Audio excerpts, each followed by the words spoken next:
CITU auto workers union ఐక్యత, auto వర్కర్ల union ఐక్యత, ఆటో వర్కర్ల యూనియన్ ఐక్యత, ఆటో వర్కర్ల యూనియన్ ఐక్యత, సిఐటియు ఆటో వర్కర్ల యూనియన్ ఐక్యత. ఈరోజు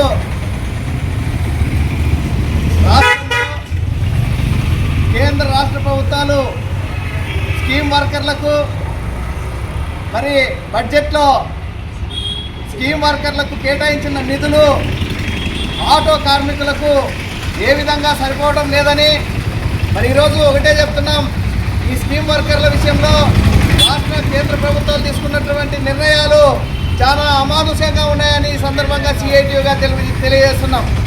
ఈరోజు స్కీమ్ వర్కర్లకు కేంద్ర బడ్జెట్లో నిధులు కేటాయించడంలో అన్యాయం చేసిందని వెంటనే నిర్మలా సీతారామన్, నరేంద్ర మోడీ గారు ఈ నిర్ణయాన్ని మరి ఆటో కార్మికుల పైన భారంగా మోపడం ఎంతో విడ్డూరంగా ఉందని మేము ఈ సందర్భంగా తెలియజేస్తున్నాం.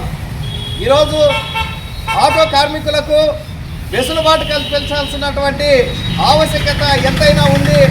ఆటోల పైన భారం తగ్గించాల్సినటువంటి కేంద్ర ప్రభుత్వం ఈరోజు ఆటో కొనాలంటేనే మరి ఏదో రైలో లేకుంటే విమానాల్లో కొనే పరిస్థితుల్లో తీసుకురావడం ఈరోజు దారుణమని తెలియజేస్తున్నాం.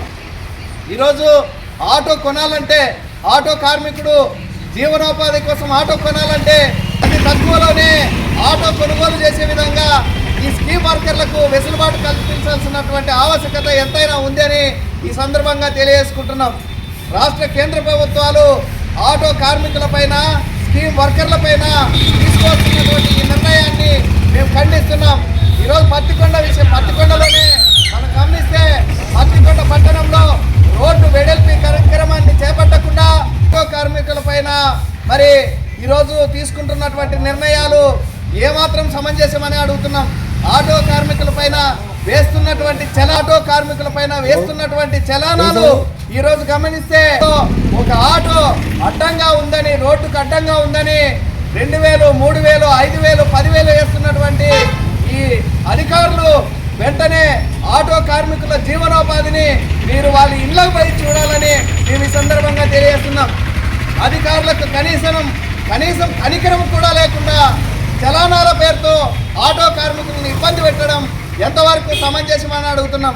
ఈరోజు ఆటో నడుపుకుంటూ జీవనం కొనసాగిస్తున్నటువంటి ఆటో కార్మికుల వారి ఇండ్లకు పోయి చూడండి, వారి స్థితిగతులను చూడండి. మరి ఈరోజు 500 ఈరోజు కూలి పడితే తప్ప వారికి జీవనోపాధి కొనసాగే పరిస్థితులు లేవు. మరి అమాంతంగా మీరు 2000, 3000 ఫైన్లు వేస్తే 2-3 రోజులు వాళ్ళు పనిచేయాల్సినటువంటి ఆటో తిప్పి మరి మీకు ప్రభుత్వానికి కట్టాల్సినటువంటి ఆవశ్యకత ఉంది.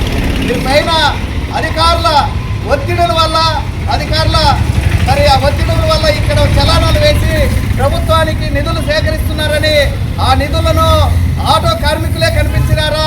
కేంద్రానికి, రాష్ట్రానికి మరి నిధులు సమకూర్చే విషయంలో మరి ఆటో కార్మికుల పైన భారం మోపడం, ఆటో కార్మికులకు చలానాలు వేయడం ఎంతవరకు సమంజసమని ఈ సందర్భంగా మేము అడుగుతున్నాం. ఈరోజు రాష్ట్ర కేంద్ర ప్రభుత్వాలు తీసుకొస్తున్నటువంటి నిర్ణయాలకు వ్యతిరేకంగా ఈరోజు రాష్ట్ర కేంద్ర ప్రభుత్వాలు తీసుకొస్తున్నటువంటి వ్యతిరేక విధానాలకి నిరసనగా ఈ నెల 12వ తారీఖున దేశవ్యాప్త సమ్మెను నిర్వహిస్తున్నాం. ఆ సమ్మెలో ప్రతి ఒక్క కార్మికుడు, కర్షకుడు పాల్గొని విజయవంతం చేసి మాకు లేబర్ కోడ్లను వెంటనే వెనక్కు తీసుకునే విధంగా మేము తీసుకొస్తామని ఈ సందర్భంగా తెలియజేస్తున్నాం. రాబోయే రోజుల్లో కేంద్ర రాష్ట్ర ప్రభుత్వాలు వెన్నువిరిచేలాగా సిఐటియు ఆధ్వర్యంగా దేశవ్యాప్త సమ్మెలు, ధర్నాలు, ర్యాలీలు నిర్వహించి ఈ కార్యక్రమాలను చేపట్టైనా మీరు తీసుకొచ్చినటువంటి 29 చట్టాలను రద్దు చేసి 4 లేబర్ కోడ్లుగా విధించినటువంటి ఆ 4 లేబర్ కోడ్లను వెంటనే రద్దుపరిచే విధంగా మేము తీసుకొస్తామని తెలియజేసుకుంటూ నాకు ఈ అవకాశం ఇచ్చినటువంటి ఆటో కార్మికులకు, మన సిఐటియు కార్మికులకు ధన్యవాదాలు తెలుపుకుంటున్నాం.